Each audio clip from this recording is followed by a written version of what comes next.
मेरे पास बहुत से ऐसे भी लोग आए जिन्होंने यह कहा कि उनकी कुंडली में दिखता तो बहुत अच्छा है, लेकिन उनके साथ कुछ घटित नहीं हो पाता।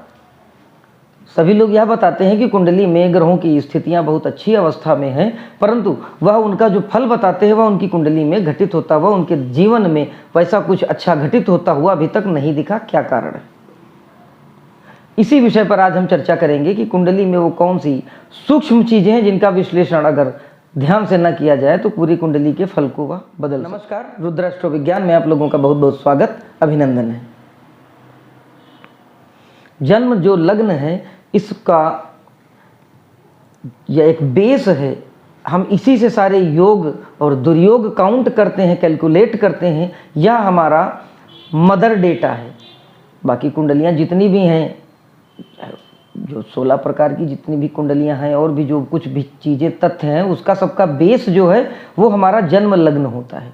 हमारे जन्म लग्न के हिसाब से हम यह निश्चित करते हैं कि राशि, ग्रह और भाव का क्या फल हो सकता है। लेकिन कुछ मामलों में यह भी देखे गए हैं कि बहुत से लोगों ने यह कहा कि उनकी कुंडली में वह चीज़ें पूरी तरह से प्रभावी नहीं दिख रही हैं। एक कुंडली होती है जिसको हम चलित कुंडली बोलते हैं। चलित कुंडली में हम यह देखते हैं कि जन्म कुंडली में जो ग्रह बैठे हैं वह ग्रह उसी भाव में ही हैं या किन्हीं संधियों के कारण वो किसी पीछे के एक भाव में या आगे के एक भाव में तो नहीं शिफ्ट हो गए हैं। मैं सामान्य बात करूंगा, सामान्य भाषा का प्रयोग करूंगा, कोई विशेष ज्योतिषीय शब्दों का प्रयोग नहीं करूंगा कि ताकि एक आम आदमी भी इन बातों को ठीक से समझ सके। तो जो चलित कुंडली होती है वह यह बताती है कि आपकी जन्म कुंडली में जो ग्रह जिस भाव में बैठा है वह ग्रह उसी भाव का फल देने के लिए आया है या वह ग्रह किसी और एक घर आगे या एक घर पीछे के भावों का फल देगा। चलित कुंडली से हम यह समझ सकते हैं कि एक उदाहरण से समझिएगा कि अगर मान लीजिए कि किसी व्यक्ति की कुंडली में कोई ग्रह सेवेंथ हाउस में यानी सप्तम भाव में बैठा है और चलित कुंडली में अगर वह ग्रह सेवेंथ में ना होकर 8th हाउस में बैठ गया है तो जन्म कुंडली में वो 7वें भाव में दिख रहा है, लेकिन वास्तविकता यह है कि वह ग्रह अष्टम में चला गया है। तो वह ग्रह जो है वह अष्टम भाव का फल देगा। हम जो भी गणना करेंगे उस जातक की कुंडली की तो उस ग्रह से संबंधित, उस भाव से संबंधित जो हम फल करेंगे वह हम अष्टम को ध्यान में रखते हुए करेंगे, ना कि सप्तम को। बहुत से मामलों में लोगों के फलादेश इस स्तर पर भी गलत हो जाते हैं।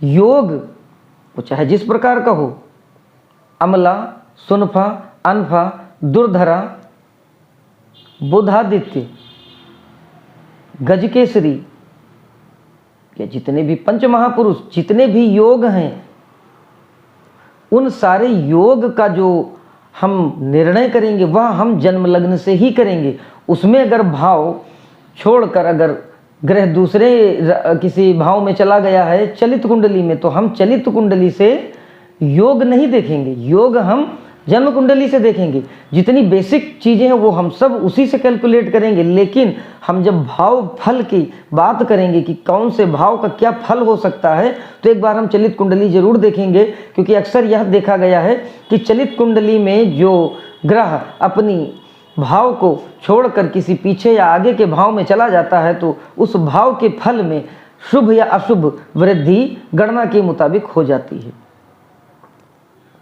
यह एक बहुत बड़ा कारण है कि विश्लेषण करते समय अगर कोई चूका तो उसके फल के कथन में अशुद्धि की संभावना बहुत बढ़ जाएगी।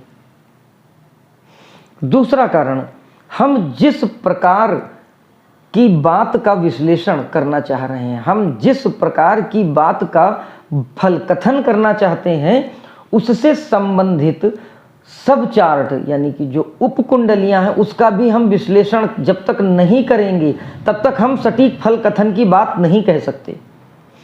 जैसे कि उदाहरण से समझते हैं कि अगर हम संतान के संबंध में कोई चर्चा या कोई फल कथन करना चाहते हैं तो कुंडली के पंचम भाव, पंचम भावाधिपति यानी पंचमेश यानी पंचम भाव में जो राशि लिखी है उसका स्वामी ग्रह किस स्थिति में है, बृहस्पति की स्थिति और पंचम भाव पर पड़ने वाले ग्रहों की स्थिति, इन सब चीज़ों का तो मूल्यांकन करेंगे ही करेंगे, लेकिन साथ ही हम D7 चार्ट यानी सप्तमांश कुंडली का भी विश्लेषण करेंगे कि सप्तमांश कुंडली में लग्न और सप्तमांश कुंडली में पंचमेश की क्या स्थिति है, और लग्न कुंडली यानी आपकी जो जन्म लग्न कुंडली है उस जन्म लग्न कुंडली में पंचमेश जो है वह आपके सप्तमांश में किस भाव में जाकर बैठा है, किस राशि में बैठा है और क्या दृष्टियां पड़ रही हैं।